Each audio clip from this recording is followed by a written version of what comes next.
छात्रों, आज हम एक महत्वपूर्ण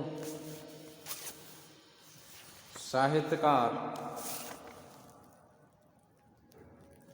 नागार्जुन को लेकर आज हम उपस्थित हुए हैं। हिंदी साहित्य में नागार्जुन प्रगतिवादी साहित्यकार के रूप में जाने जाते हैं। नागार्जुन का जन्म 1911 ईस्वी में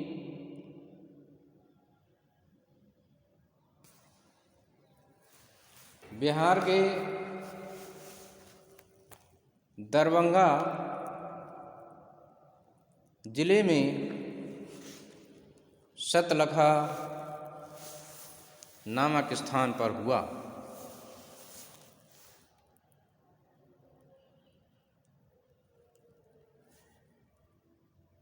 नागार्जुन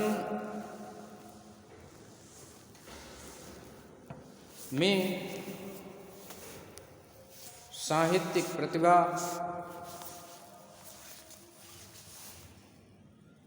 प्रारंभ से ही रही। नागार्जुन का मूल नाम वैद्यनाथ मिश्र था।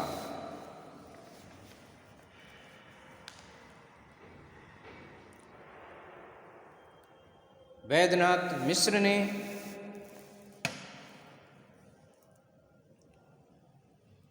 बौद्ध धर्म को ग्रहण कर लिया। उसके बाद ही इनको नागार्जुन नाम प्रदान किया गया। नागार्जुन को ढक्कन मिसिर, यात्री, बाबा तथा आधुनिक कबीर आदि कई नामों से संबोधित किया जाता है, पुकारा जाता है।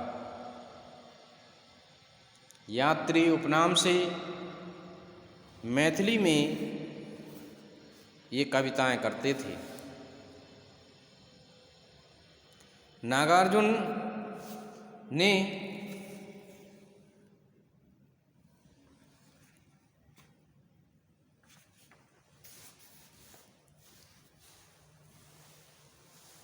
काव्य, उपन्यास, कहानी, नाटक, यात्रा वृत्तांत आदि विविध क्षेत्रों में लेखनी चलाई और आपके लिए काव्य और उपन्यास के क्षेत्र में विशेष रूप से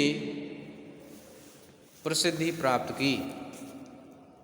आप प्रगतिवादी कवि रहे हैं और जनजीवन से संबंधित ही कविताएं आपने लिखी हैं। 1966 में बिहार में पड़े भयंकर अकाल को इन्होंने स्वयं देखा और भोगा है। उस अकाल ने नागार्जुन जी को इतना अंदर तक झिझोड़ कर रख दिया कि उन्होंने उस पर कविता लिखने को बाध्य हुए। तो आज हम उनके द्वारा अकाल पर लिखी गई कविता, अकाल और उसके बाद को जानने का प्रयास करेंगे कि इस कविता में उन्होंने क्या विशेष बातें कही हैं। कई दिनों तक चूल्हा रोया, चक्की रही उदास, कई दिनों तक कानी कुतिया सोई उसके पास, कई दिनों तक लगी भीत पर छिपकलियों की गश्त, और कई दिनों तक चूहों की भी हालत रही शिकस्त। नागार्जुन जी ने अपनी इस कविता में मानवेतर प्राणियों को प्रस्तुत किया है। मानव प्राणियों पर तो सभी लेखन करते ही हैं, परंतु एक नागार्जुन ऐसे साहित्यकार हैं जो मानवेतर प्राणियों के माध्यम से उन परिस्थितियों से पाठक को अवगत कराते हैं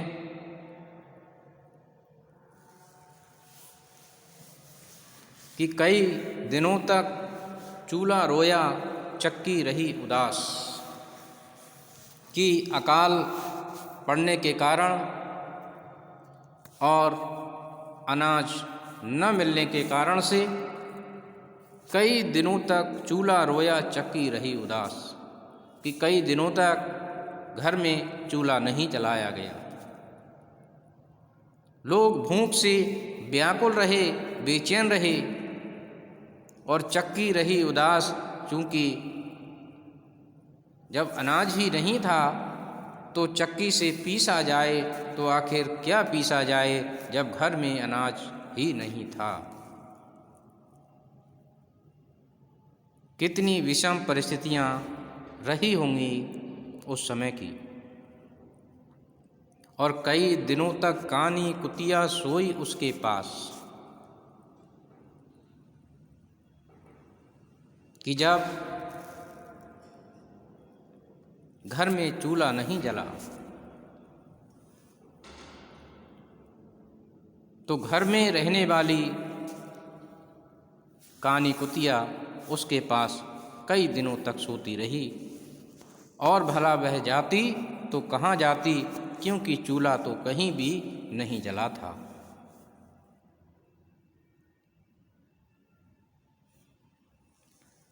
कवि ने आगे लिखा है कि कई दिनों तक लगी भीत पर छिपकलियों की गश्त, और कई दिनों तक चूहों की भी हालत रही शिकस्त, कि कई दिनों तक लगी भीत पर छिपकलियों की गश्त, कि कई दिनों तक लगी भीत पर, भीत माने दीवार पर, छिपकलियां आती जाती रहीं, हर तरफ सन्नाटा पसरा रहा, क्योंकि वहाँ किसी प्रकार की प्रसन्नता नहीं थी और किसी प्रकार की चहलकदमी दिखाई दे नहीं रही थी, और कई दिनों तक चूहों की भी हालत रही शिकस्त, कि जब घर में भोजन ही नहीं बना था, जब भोजन मनुष्यों के लिए ही उपलब्ध नहीं था, तो भला उस घर में चूहों के लिए भोजन कहाँ से भला मिल सकता था, कि कई दिनों तक चूहों की भी हालत रही शिकस्त। कवि आगे लिखता है कि दाने आए घर के अंदर कई दिनों के बाद, धुआं उठा आंगन से ऊपर कई दिनों के बाद, चमक उठी घर भर की आंखें कई दिनों के बाद, और कोए ने खुजलाई पाँखें कई दिनों के बाद। और काफ़ी अंतराल के बाद, काफ़ी लंबे समय के बाद कुछ अनाज प्राप्त होता है, कि दाने आए घर के अंदर कई दिनों के बाद, कि कई दिनों के बाद जब अनाज प्राप्त हुआ और उसके बाद में चक्की चलाई गई, उसको पीसा गया। उसके बाद धुआं उठा आंगन से ऊपर कई दिनों के बाद, और कई दिनों के बाद उस चूल्हे को जलाया गया। जलाने के उपरांत उससे धुआं निकला कि चमक उठी घर भर की आंखें। कई दिनों के बाद, कई दिनों से घर के जो प्राणी भूखे बिलख रहे थे, और उस चूल्हे को देखकर, उस धुएं को देखकर उनकी आंखों में प्रसन्नता आ गई कि अब निश्चित ही उनको भोजन मिल जाएगा। और कौए ने खुजलाई पाँखें कई दिनों के बाद, और यहाँ तक कि कौए ने खुजलाई पाँखें, वह भी प्रसन्न होने लगा कि खाना बन रहा है तो निश्चित उसको भी प्राप्त हो जाएगा। तो इस प्रकार हम देखते हैं कि नागार्जुन जी ने अपनी संवेदनाओं, अपनी अनुभूतियों को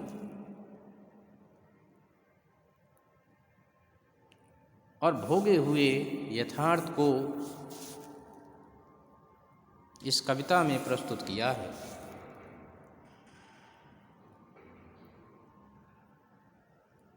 और ये कविता ये भी प्रदर्शित करती है कि भावनाओं को व्यक्त करने के लिए, सत्य को प्रकट करने के लिए जरूरी नहीं है कि हर बार मानवीय प्राणियों का ही सहारा लिया जाए।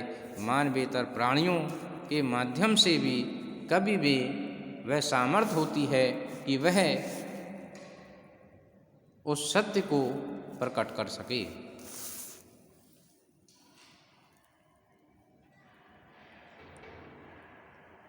नागार्जुन जी के द्वारा लिखित ये कविता निश्चित ही पाठक वर्ग को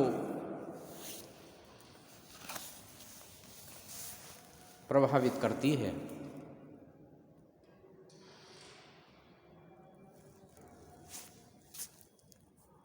तो मैं समझता हूँ छात्रों, आपने इसको अवश्य ही समझा होगा। धन्यवाद।